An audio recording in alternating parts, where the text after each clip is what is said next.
If you've been following the channel for a while or have just been tuning into the streams, you've heard me talk about my menagerie of projects. I have novels, full book series planned, graphic novels, a few comics, and even a couple animated shows. Entire worlds of wonder and colorful characters waiting to be discovered, and I can't wait for you to meet them. But, in order for people to find my stories, I have to talk about them cohesively, in a way to get people interested. Without spoiling anything, I'd rather put glass in my shoes. Which isn't far off from what organizing my thoughts, and writing these scripts, is like. Since these characters and stories have been with me for so long, it's hard for me to find the right way to introduce them to an outsider. I mean, other than just telling them what shows I've based them off of and what songs I like. Okay, so imagine Lord of the Rings, but in Treasure Planet with some Dark Crystal sprinkled in. Granted, that is an apt description of Consummate Castaways, pending title, but it can't serve as a sufficient summary for when I finally pitch the show for animation. Where does the story take place? Who are the characters? What's the message? Space, pirates, family. Okay, sure, but what is it? I have entire galaxies of stories living in my head. It shouldn't be this hard to talk about them. My only guess is that once again, I am overthinking it and can't just let it rest for a moment. It's killing me and taking control.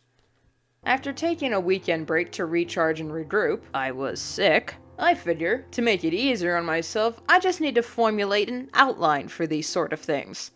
Lucky for us, there's already a formula for crafting the perfect elevator pitch that works a treat. Imagine that. Structure and schedules actually work. Like most of my projects, I tend to start with a general vibe of the story, and if people like the vibe, then I'll tell them the nitty-gritty. When you bake a cake and people ask what flavor it is, don't tell them about the eggs and flour. That's not what they're asking. Just tell them the basic flavor profile, even if it's a strange combo. If they're intrigued by it or are just curious how you came up with the idea, then you can info dump about the buttercream and the simple syrup. I need to get off this cake analogy. But of course, starting with the vibe or inspirations as a way of explaining my stories, banking on the hope that the listener knows what the heck I'm talking about.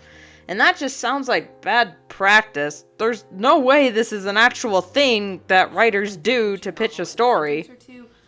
Having good comps can really be an effective way of giving someone a solid idea of what your book is about in just a few words. Percy Jackson could be described as Harry Potter meets Greek mythology. The movie Speed is Die Hard on a bus.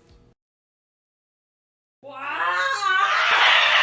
That's a thing! It's called comps!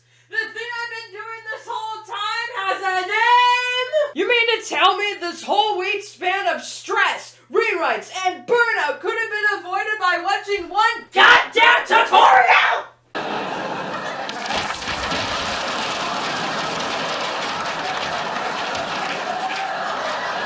If only someone could have warned you about overthinking and taking a break, so you're not overwhelmed.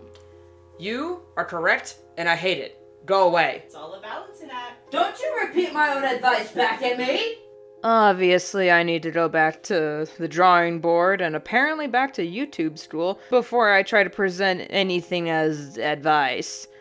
This whole video proves no matter what I say on this channel, do not take it as gospel. I am not a prophet!